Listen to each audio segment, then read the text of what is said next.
teaching learning session of sociology. In today's lecture, we'll discuss about socialization. What is socialization? In our last lecture, we discussed about group, we discussed about status, we discussed about roles, we discussed about community. And now socialization. What is socialization means? Socialization is process of learning rules, habits, and values of a group to which a person belongs, whether it is a family, friend, or any other group. So, what is socialization? Learning of rules, learning of habits, learning of values of any group is known as socialization.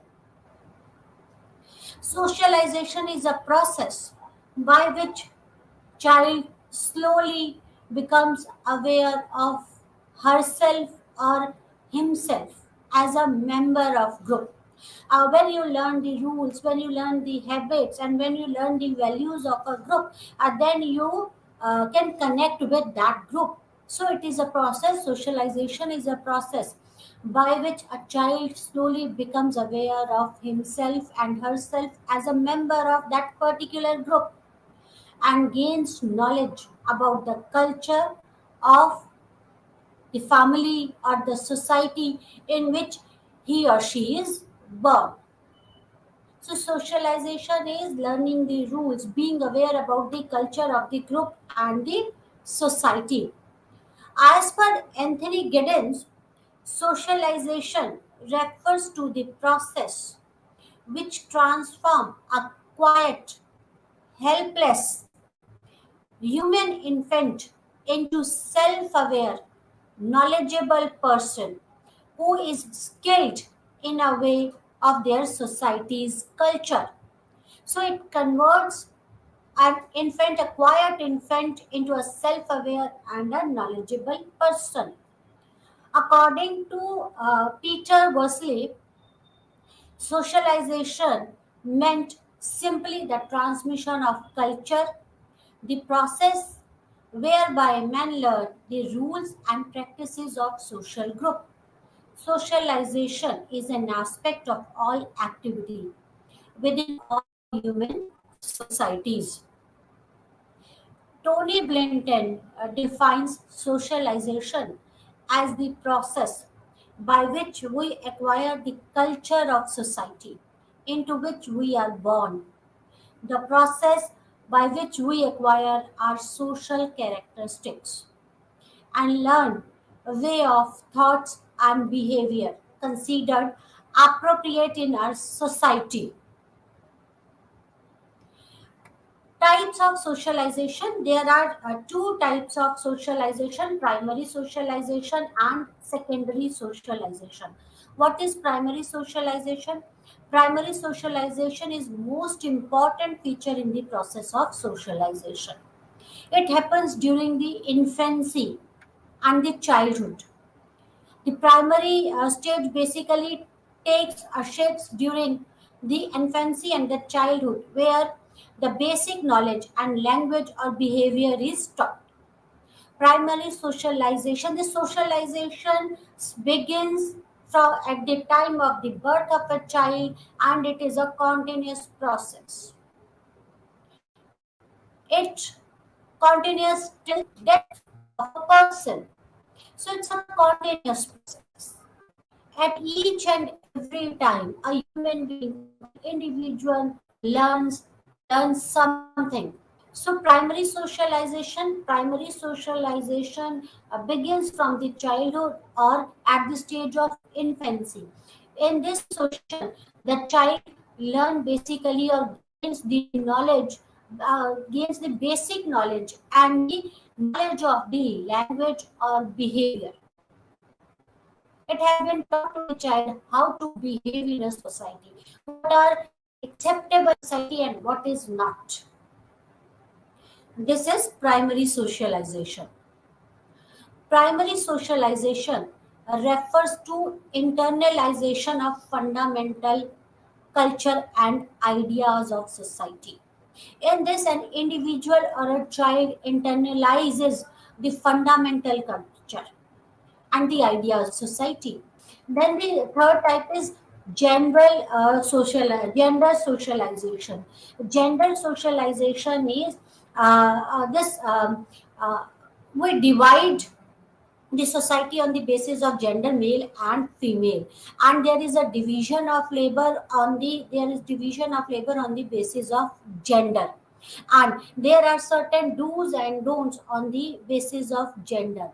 When an individual learns about the do's and don'ts on the basis of gender, when he works according to the division of labor and on the basis of gender, and start behaving in a particular way which is accepted by a culture, that is how a male will behave, what are the roles of a male. And when an individual start behaving on the basis of gender, then that is known as gender socialization. R.K. Merton in 1957.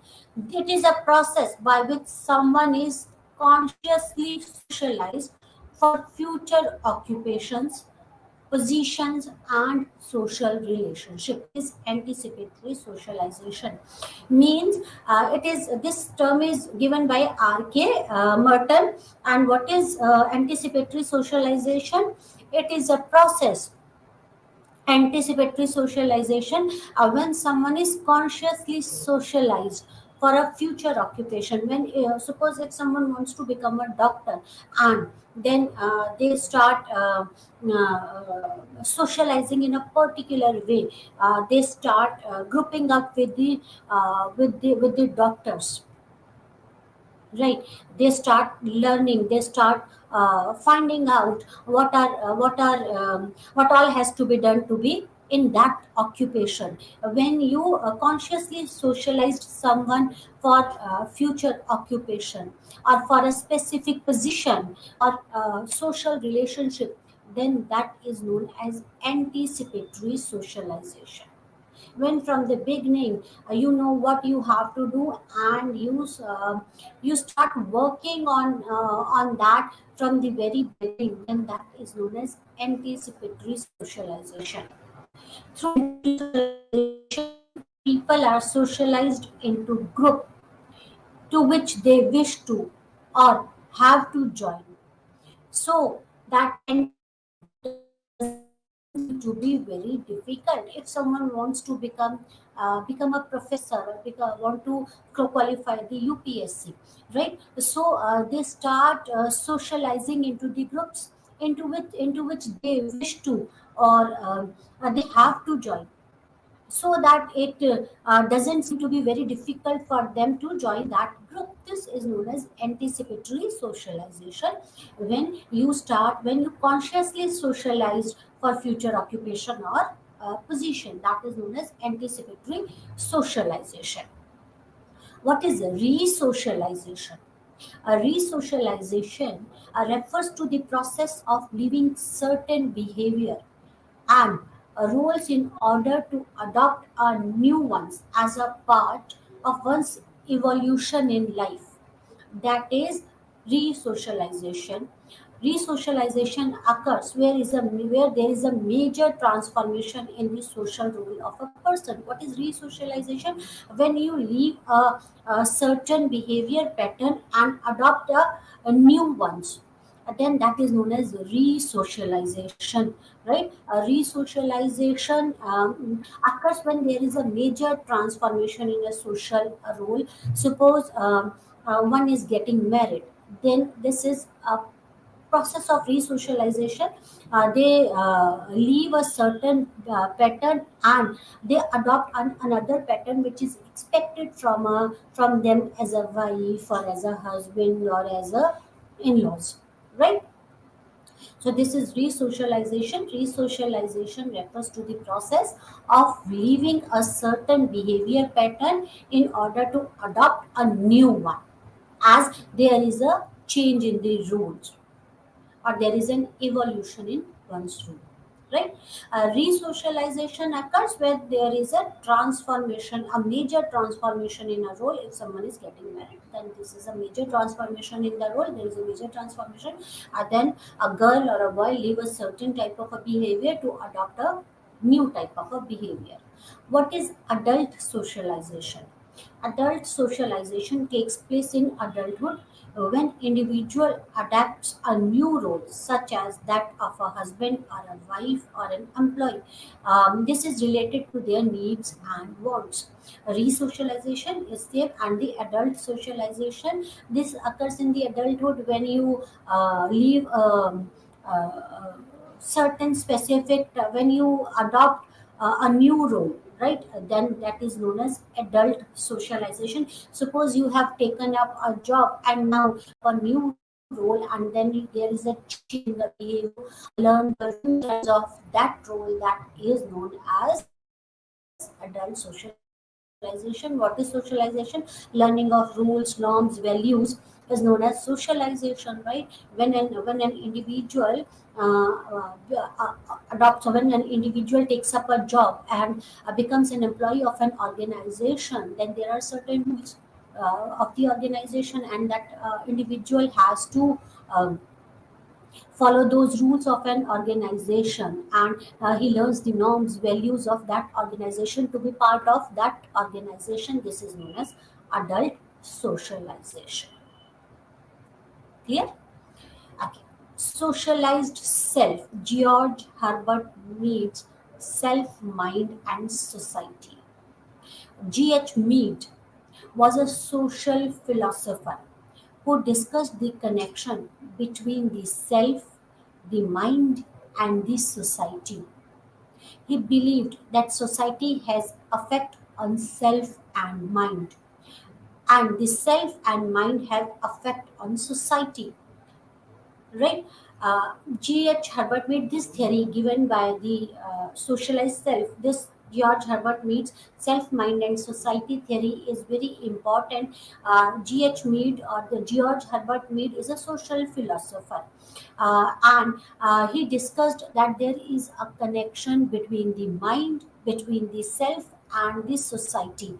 The society impacts the self and mind of an individual, and vice versa is also true. That is, self and mind impacts the society too. They both impact each other. There is a relationship, there is a connection between the self, mind, and the society. Mead is considered to be the father of symbolic interaction. Self. Now, what is self? Self, mind, and society. What is self? George Herbert Mead, an American sociologist, pioneered an essential theory in sociology. Mead used social process to describe the person and the mind. Mead's theory of self refers to this as the I and me phase. According to Mead, according to this theory, there are two phases. Mead tried to explain the person and mind through social processes. Mead explain person and the mind of a person through social processes, and this Mead's theory of self refers to I and me phase. So according to Mead, there are two phases, I phase and the me phase, right? The self represents, according to Mead, the self represents the sum total of people's conscious perception of their identity as a distinct from others. What is self? Self, according to Mead, the self represents the sum total of people's conscious perception. Consciously, what I percept about myself, what I percept about my identity, and it is distinct from other, right? This is self. His theory of self shaped up his overall of socialization as a lifelong process, and this theory of self was is a lifelong process. Self is a social product rising from relation with other people. At first, the babies we are unable to who are unable to interpret the meaning of people's behavior. When children learn to attach meaning to their behavior, they step out of themselves. Finally, when they can think about themselves the same way they might think about someone else, they gain the sense of self. Suppose there is a when we were a child, or when a child is not able to attach the meaning to their behavior, they behave that doesn't matter to them because they don't understand the meaning of their behavior, right? Uh, and and they are not able to understand, or they are not able to attach the meaning of others people's behavior. That is why people are behaving in a certain way. The child is not able to understand that, right? When at this stage, when the child learn to attach the meaning to their behavior, when they start understanding the meaning of their behavior as well as the meaning of others behavior, they step out of themselves. And when they can think about themselves the same way they might think about someone else, and this is begin to gain the sense of self. When a child starts thinking about, when the child starts uh, attaching a meaning of a behavior, of his own behavior as well as the behavior of others, this is the beginning of the self stage. Self stage is what? Nothing but the identity. When we that is uh, when this is society has an effect of self and mind, and this is sum total of people's conscious perception about the identity, right?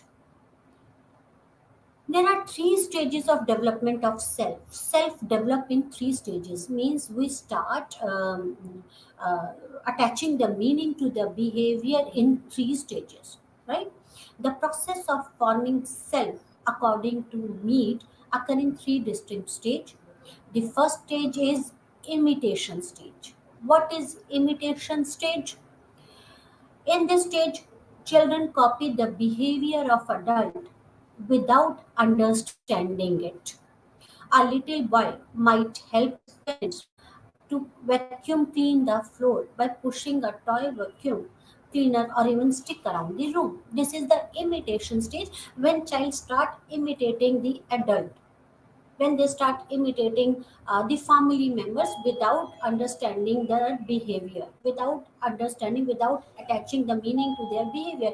So suppose the young children begin to develop the social being by imitating others. By doing so, the child able to develop the ability to understand the action of other with whom he interacts. Play is one of the ways by which children often imitate what adults do. The play stage begins around the third year, during which the child begins to adopt a different roles of adult in his or her life. The child come to know about the significant others and generalized other. Significant others are those who are very important to child, and when child grows up and take up the roles of the others, when he understand the rules and values of a per culture of a particular group, then the members of those groups are known as the generalized other. And he generalized other is when a child understood the rules of a particular group, or values or the culture of a particular group and a society in which child is engaged. By understanding the generalized other, the child is able to understand what kind of manners is expected as well as valued in the social setting, and and may affect his or her understanding of the self along with child's emotions and behavior. Mead was the first thinker to understand the role of significant other in development of self. According to him, socialization depends on the child's understanding of others' view as important in his or her life. So Mead has given this theory. According to the Mead, there are few important concepts to understand that when a child, this is there are the when a child develop in the this is at the process of socialization, the child goes through various stages, right? What all these stages are when a child undergoes the process of socialization. Then very concepts comes, that is Mead has given the concept of I, me, self, generalized other, and important others, right? So what is I is what and exactly a child, the emotions, the true emotions of the child or an individual is I, and me is that face of an individual which he makes as per the opinion of others, right? And this has been done that there are three stages of development of this self. What is a self? Actually, self represents the total sum of people conscious perception about their identity, and they develop this according to me. A child or an individual, they develop this self in three stages. The first stage is known as imitation stage, where a child imitate without at around the age of 4 or 5, when child start taking up the roles of others and these roles of significant others. And the game stage is when child grows up of when child is of 8 9 years, and when he become a member of a certain group, and then he start understanding the rules, values, norms of that particular other, and they start behaving as per the rules of that group, and understand and then they start understand the generalized others, right? So this is a game stage, right? uh, and through these significant others and generalized others plays a very important role in development of I and me. Significant others plays an important role in development of I's, or to help the an individual to understand the emotions, and this generalized other helps in development. This generalized others helps in development of me. That is when an individual understand what is expected from an individual, or how to behave in a particular situation, right? Another theory is given by the Charles Cooley, CH Cooley. And this theory is the looking glass self theory. Charles Hutton Cooley, the American sociologist, is best known for the concept looking glass self. Charles Cooley proposed three steps to how interaction with others form a self identity. An individual forms a self identity by interacting with others, right? There are the three steps, and these three steps determine how the interaction plays an important role in formation of self identity. The first is people imagine how they appear to other people, how you appear to other. Then second is people imagine how others are judging them based on the appearance or how they present themselves. And third stage is people imagine how others feel about them based on the judgment they make. So there are three stages on the basis of which an individual forms a self-identity. The first stage is that is an individual imagine how he or she appears to other.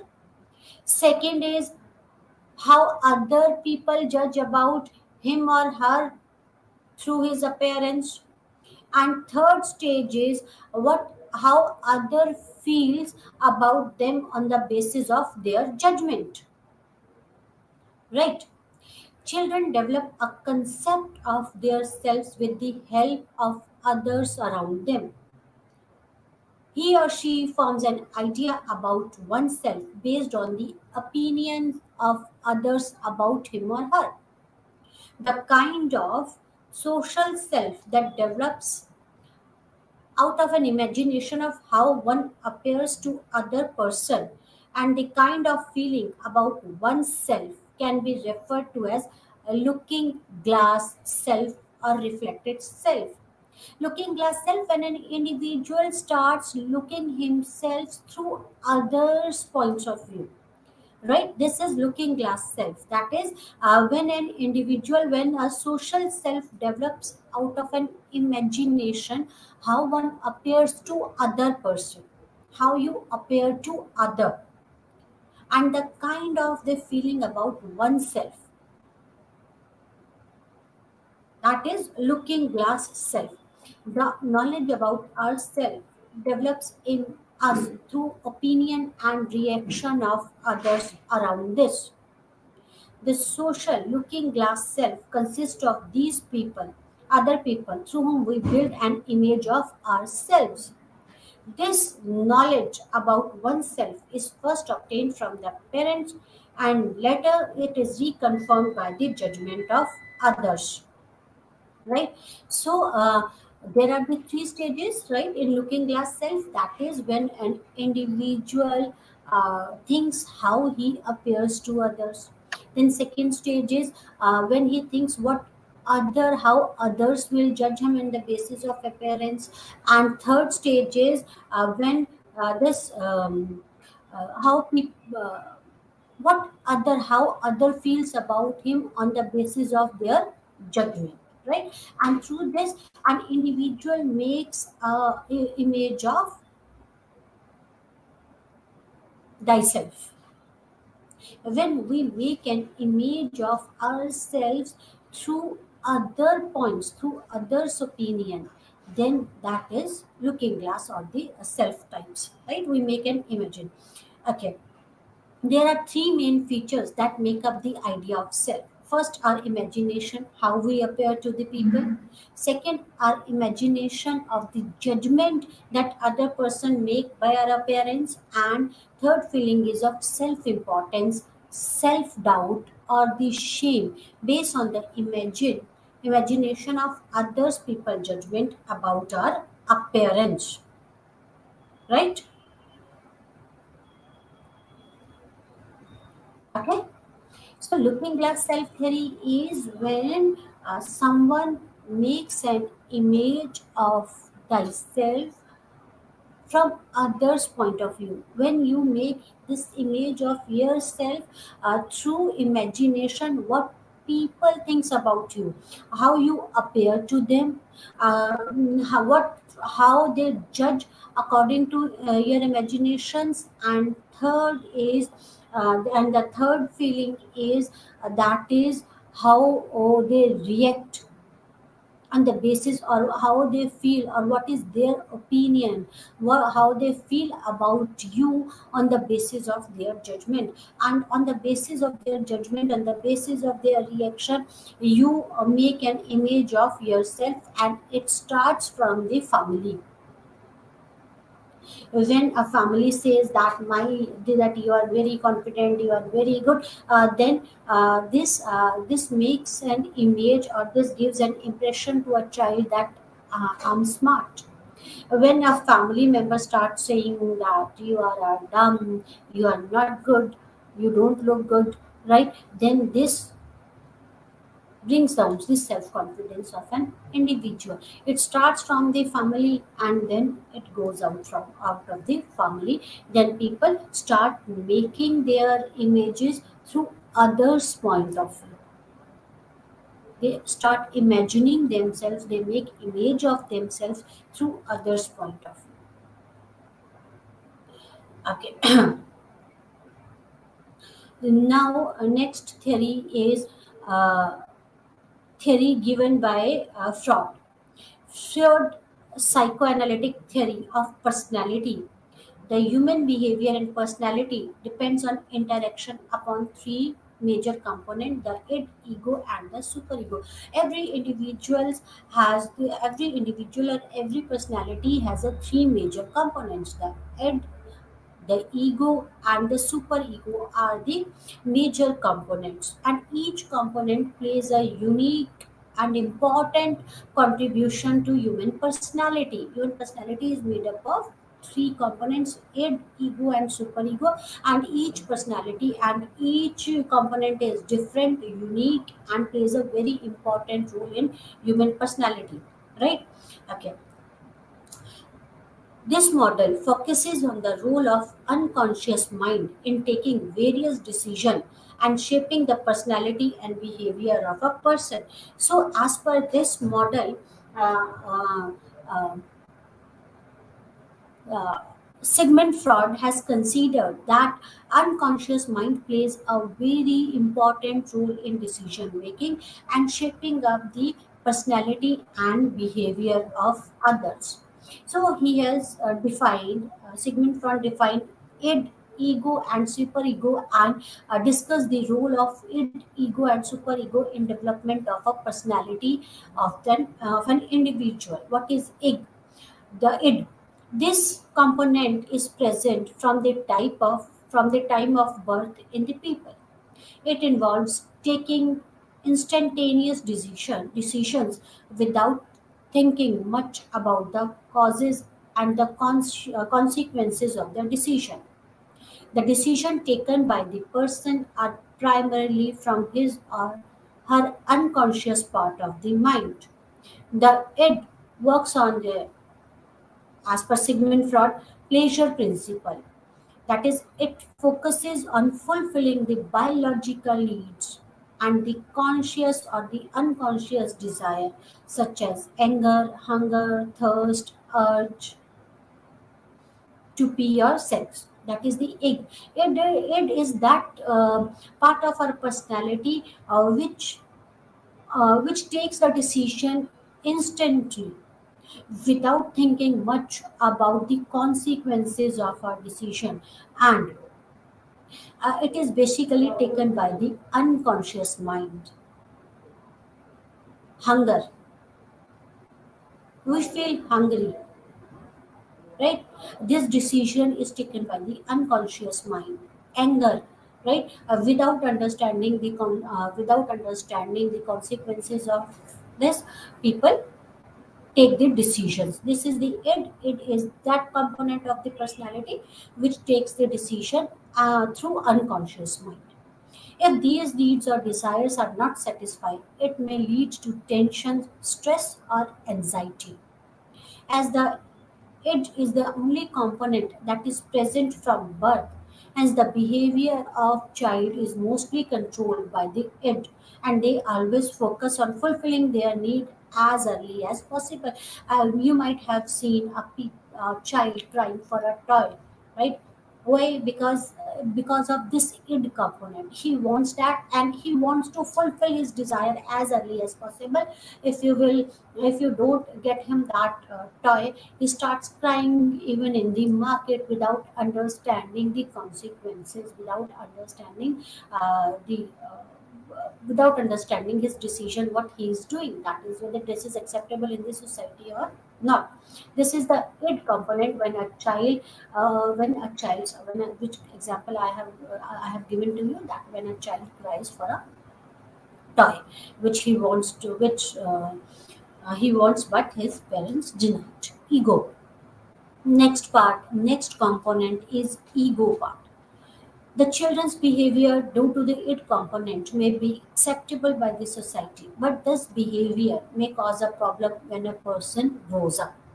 Hence, the development of another component, that is ego, helps the people to make decision based on the reality principle.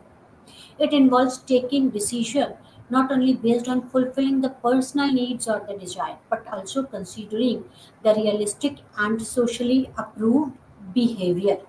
Right? When a child is crying for a toy, the ability to delay gratification increases as we grow older.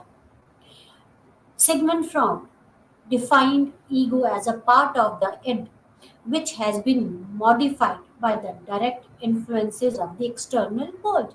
See that id, id, the child is not bothered about the external world.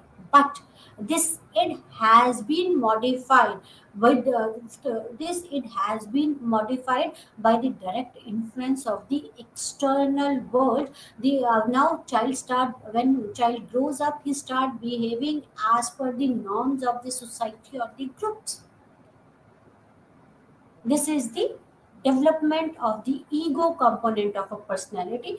Then comes the third component of the personality is superego. It is the last component of personality development, and it begins to develop around at the age of 5. The superego primarily works on internalized the moral values or the principle that we learn from our parents and society. The superego helps us to make appropriate judgment by suppressing its urges and forcing the ego to work as per the moral principle rather than the realistic principles. The superego is divided into two parts, the ego ideal and the conscious. The ego ideal includes a set of rules for appropriate behavior. The behavior is influenced by the authoritative figures such as parents and teachers. Right? Now, superego. What is superego? Superego is the last component of our personality, right? And superego works primarily on internalize the moral values or the principle which we learn from our parents. What are our moral values? What are the principles?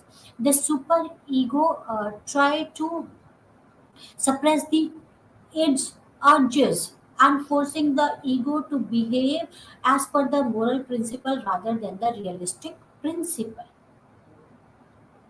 right? The superego is divided into two parts.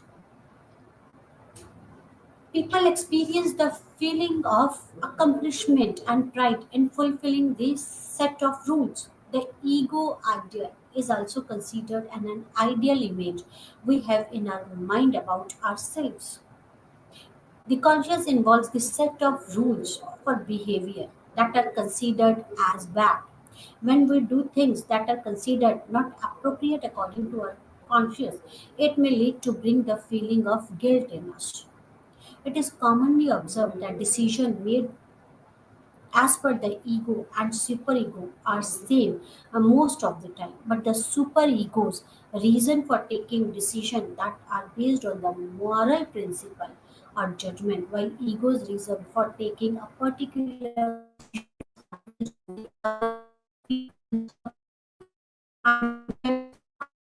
is making such decision. So they, according to Sigmund Freud, socialization plays an important role in development of personality. And Sigmund Freud described the personality, the three components of the personality: the id component of the personality, the ego component of the personality, and the superego component of the personality. The id component of the personality, id component of the personality is where he wants to have what all he wants to, everything, right? And personality is that when people think, when a child thinks about himself, right? When an individual takes a decision um, uh, without understanding the consequences of a decision, that is the id personality. The ego personality, suppose someone goes out for the shopping, the id personality wants to have everything, right? And the ego component of the personality, the ego component of the personality behaves according to the opinions of others. It behaves as per the realistic opinion. What is realistic, what is acceptable by the society, that is the ego component of the society. And the super ego component of the society behaves as per the moral values, what is correct and what is not. So ego component of a personality make a balance between the id component and the super ego component. As per the as per the observation, the decision taken by the ego component as well as the super ego component are similar type of decisions, but the only difference is the id component, the ego component take the decision on the basis of opinions of others, while the super ego component takes the decision on the basis of the moral values, right? There are various agents of socialization, right? Family is the primary and the foremost agent of socialization. It plays a very important role in socialization. Within the family, it is the mother who first begins to socialize the child. Socialization is basic values such as love, affection, manners, etiquette. So, a family plays a very important role and the first and the foremost agent of socialization. The second agent is the peer group. What is the peer group? Usually, the friends of the same age, right? They share and learn from each other. The another socialization agent is school. School is the first formal agent of socialization. It shapes up the idea and attitude of the child. And then next is the mass media. Mass media includes various agents of communication. It could be TV, radio, or any other social media. So there are various agents of socialization. Structure and function. What is functionalism? Functionalism is the name of an approach in a social anthropology and sociology, according to which a society is a whole of interconnected. Each contributes to the maintenance of the whole. This is the basic concept of functionalism. That is, according to the functionalism, this society is made up of various interconnected parts, and every part of the society is very important and contributes and plays an important role in maintenance of a whole as a society.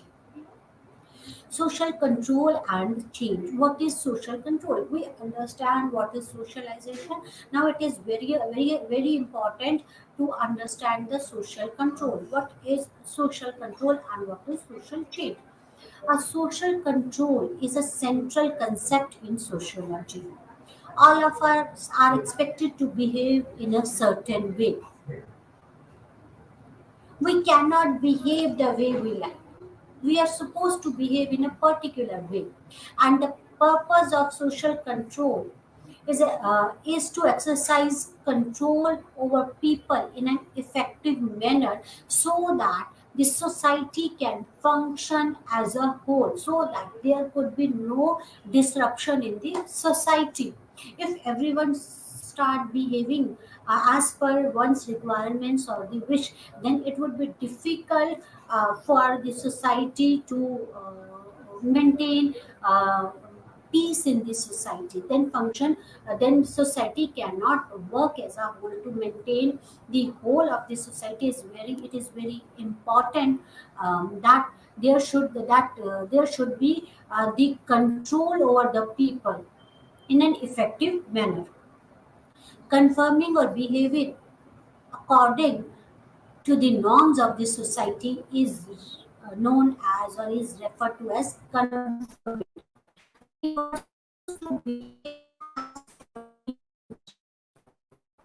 Is confirming or behaving with as per the norms of the society is known as conformity. That you are confirming, you will behave in that particular way with society, in which society runs or norms. In fact, in modern complex society, social order can be achieved by making people to accept and follow certain specified norms. It was E.A. Ross, an American sociologist, who introduced the concept of social control in his famous book Social Control, published in 1901.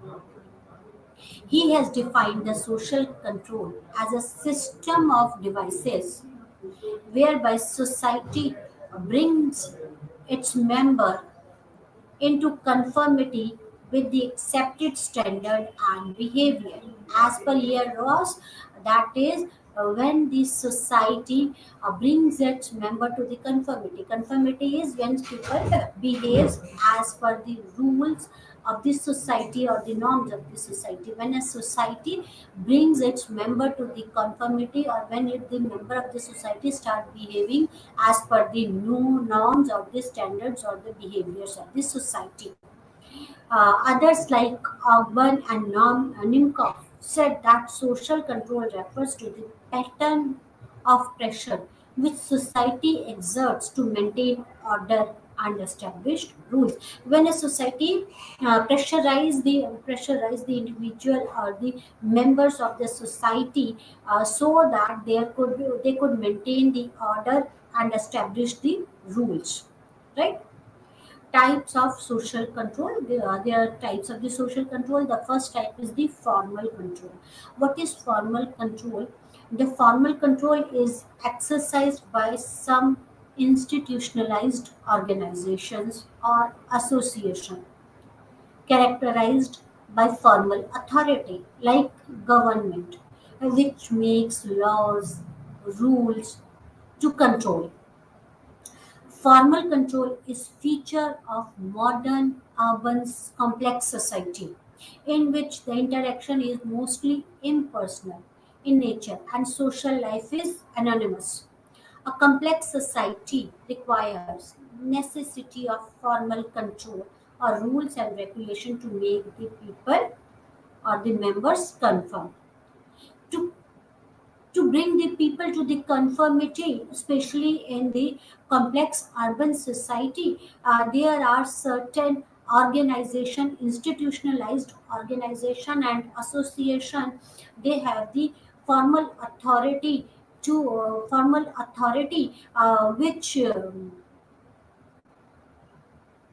which pressurizes or which forces the members of the society to follow the rules, or which pressurizes for the members to conformity. This is the formal control.